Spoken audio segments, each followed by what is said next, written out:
இந்த சாமியார் தான் ஆவியை வர வச்சு அந்த ஆவி கூட நேரா பேசுவார். வணக்கம். வணக்கம். வணக்கம் சாமி. வணக்கம். தப்பா நினைக்காதீங்க. எனக்கு இந்த ஆவி பேய் இதுல எல்லாம் நீ நம்பிக்கை இல்லாத பொண்ணுன்னு எனக்கு தெரியும். ஆனா மனசுல மீறி ஒரு காரியம் நடக்குதுன்னா அதுல ஒரு சக்தி இருக்குன்னு நம்பணும். உட்காரு. இந்த சுவிட்ச் போட்டு அந்த ஃபேன் சுத்துதுன்னா அதை அமானுஷம்னு நினைக்க மாட்டோம்.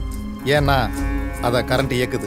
கரண்ட்டை கண்ணால் பார்க்க முடியாது, ஆனால் அதை நம்புவோம். ஒரு துளி திரவம் கை கால் கண்ணு காது மூக்குன்னு 6 அடி உருவமா ஒரு உயிராக வந்து நிற்கிதுன்னா அதையும் நம்புவோம்.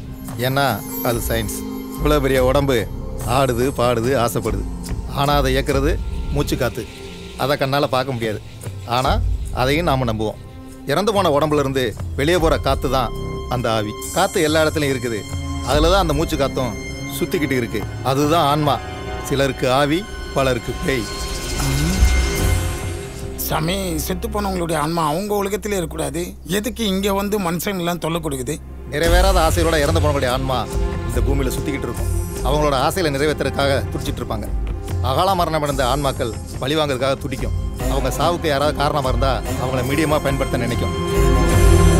சாமி, பேய் டைப் படிக்குமா, மெசேஜில் அனுப்புமா? செத்து போன மனுஷன் தானே ஆவி.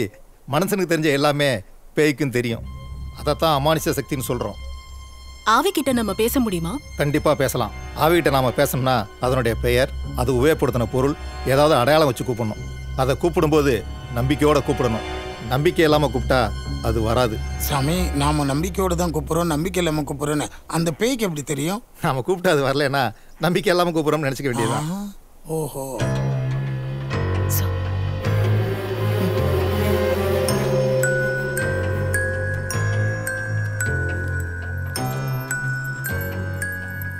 சாமி, இது இறந்து போன ஆன்மாவுடைய பொருள்.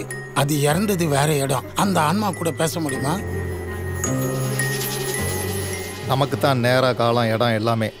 அவங்க உலகத்தில் அது கிடையாது. அந்த ஆத்மாவோட பேர் சொல்லுங்க. பேரு அருண்குமார், வயசு 12.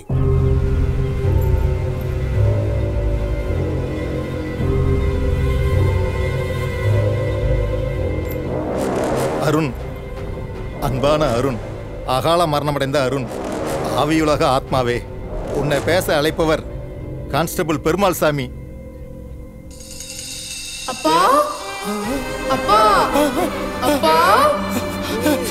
மேடம், என் பையனோட குரல். அப்பா, அரே, அப்பா, நான் பெத்த மாமனே, எங்கப்பா இருக்க? அப்பா, எங்கப்பா இருக்க?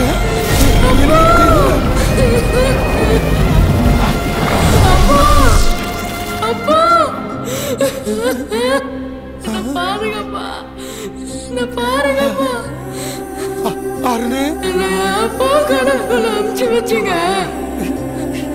நீ தானப்பா ஃப்ரெண்ட்ஸோட கடலுக்கு குளிக்க போறேன்னு சொன்ன. எனக்கு நீச்சல் தெரியலப்பா. அப்புறம் எதுக்குப்பா பர்மிஷன் கொடுத்தீங்க? நீ எனக்கு ஒரே பையன். ஆசைக்கு எப்பப்பா நான் தனியா இருந்திருக்கேன். பிள்ளைங்க ஆசைப்பட்டாலும் தப்பா இருந்தா கண்டிங்கப்பா. முடியாதுன்னு சொல்லுங்க. இப்ப நீங்க யாருமே இல்லாம தனியா இருக்கப்பா. தப்பு பண்ணிட்டேன், என்ன மன்னிச்சிடா. அழாதுங்கப்பா. நீங்க அழுதா எனக்கும் அழுக வரும். அம்மாவையும் அம்மாச்சையும் பத்திரமா பாத்துக்கோங்கப்பா. நான் போறேன்ப்பா.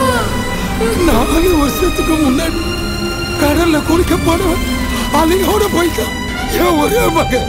சார், கண்ட்ரோல் பண்ணிக்கோங்க. நேர்ல வந்து பேசுறா, நேர்ல வந்து பேசுறா.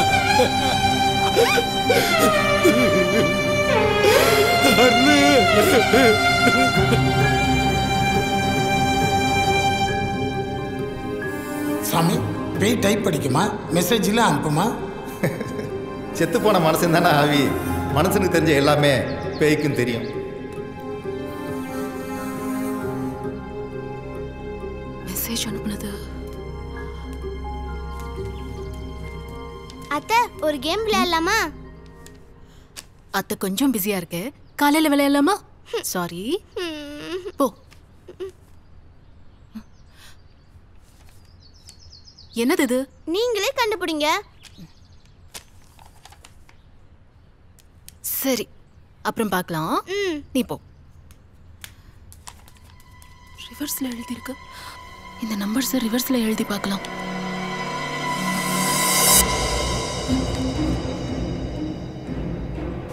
மொபைல் நம்பர் இருக்கு. Hello Sakthivel sir. சொல்லுங்க மேடம். நான் ஒரு நம்பர் தரேன். இமிடியேட்டா அது யாரோட நம்பர்னு செக் பண்ணுங்க. 9876 543210. Okay madam. Thank you.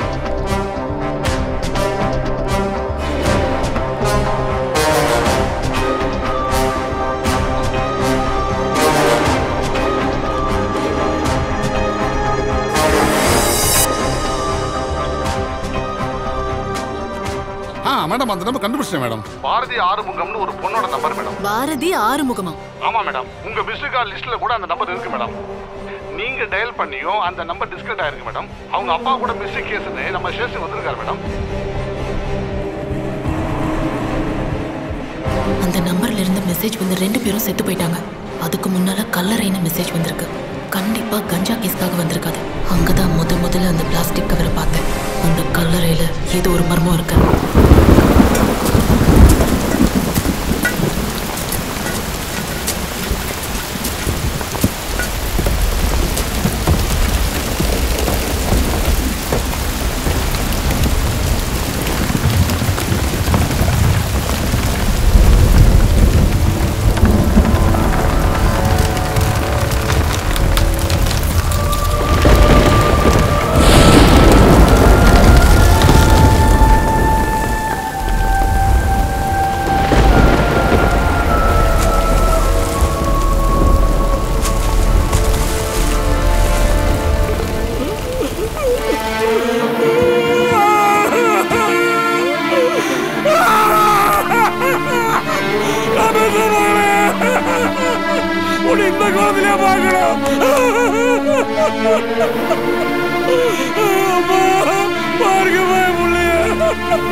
தேடி கண்டுபிடிக்கிறதான சொன்னேன்.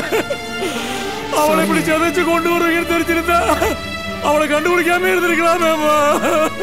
எங்கேயோ உயிரோட இருக்கான்னு நினைச்சுக்கிட்டு நாம 2 போய் வாழ்ந்துருப்பேன். சாரிங்க. அம்மா அவன் எப்படி செத்தானாச்சுன்னு தெரியுமாம்மா? விசாரிச்சுட்டு இருக்கோம். சீக்கிரமே கண்டுபிடிச்சோம். விசாரிச்சு என்ன பண்றது? என் புள்ள போச்சு. ஐயா, இது உங்க பொண்ணோட மோதிரம். பாரதி, ஐயோ அவளுக்கு தங்கம்னு நான் முத வாங்கி கொடுத்தது இதாமா, இந்த மோதிரம் தாமா. என் புள்ளையே போச்சு. இதை நான் வச்சு என்னமா செய்ய போறேன்? உன்னை பார்த்து என் புள்ள மாதிரி இருக்கு. ஐயா போட்டுக்கதா. ஐயோ இல்லையா, நீங்க வச்சுக்கோங்கயா. என் பொண்ணா நினைச்சு போடுறேன். போட்டுக்கம்மா.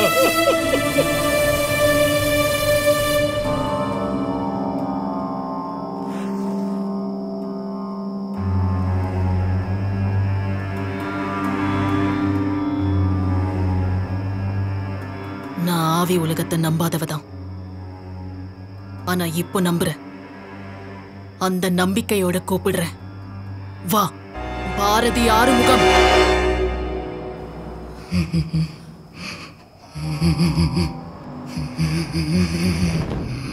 இந்த ரூம்ல நீ இருக்கிறத நான் ஃபீல் பண்றேன்.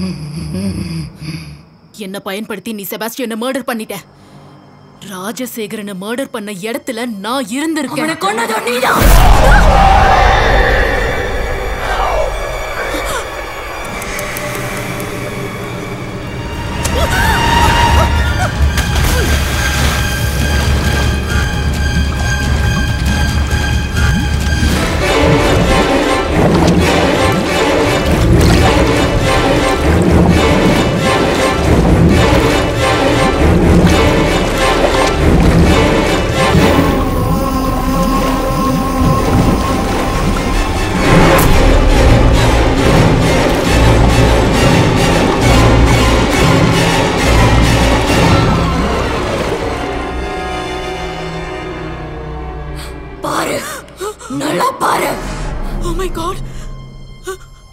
ராஜசேகரன் நான் தான் கொலை பண்ணிருக்கேன். ஏன் இப்படி பண்ண? என்கிட்ட சொல்லியிருந்தா நான் ஆக்ஷன் எடுத்திருப்பேன்ல. எடுக்கல. ஆக்ஷன் எடுக்க சொல்லிதான் மெசேஜ் அனுப்புனேன். முதல்ல கல்லறையில நான் புதைக்கப்பட்ட இடத்த காட்டினேன். என்ன தோண்டி எடுத்தா எல்லா உண்மையை கண்டுபிடிச்சிடுவேன்னு நினைச்சேன். அந்த இடத்துக்கு வந்த நீ கஞ்சா குரூப் அரெஸ்ட் பண்ணிட்டு போயிட்ட. ராஜசேகரன் அக்யூஸ்ட்னு மெசேஜ் அனுப்புனேன். ஆக்ஷன் எடுக்கல. அரவிந்த் ரசாட் அக்யூஸ்ட்னு மெசேஜ் அனுப்புனேன். செபாஸ்டின் தம்பி உள்ள தள்ளிட்ட. அதுக்கப்புறம் செபாஸ்டின் அக்யூஸ்ட்னு மெசேஜ் அனுப்புனேன். அவன் என்ன குற்றம் பண்ணான்னு நீ தேடாம அவனை காப்பாத்த முயற்சி பண்ண. நீ காப்பாத்த போன அக்யூஸ்டுங்களை உன்னை வச்சு கொன்னுட்ட. உனக்கு என்ன நடந்தது? இன்னும் யாரு பழி வாங்க போற? சொல்ல முடியாது. அவன் யாருன்னு சொன்னா அவனையும் காப்பாத்த முயற்சி பண்ணுவ.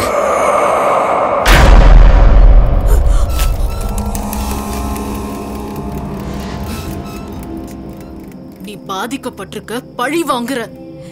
இடையில என்னையே பயன்படுத்துற. நான் ஒரு போலீஸ். ஒரு குற்றம் நடக்க நான் அனுமதிக்க மாட்டேன். இனிமே என்ன பயன்படுத்திக்க விட மாட்டேன்.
என் உடம்பு உனக்கு பயன்படாது.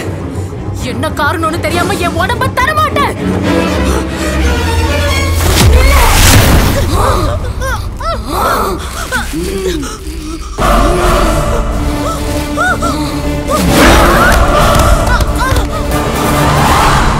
சாக ட்ரை பண்ணாத. அது உன்னால முடியாது.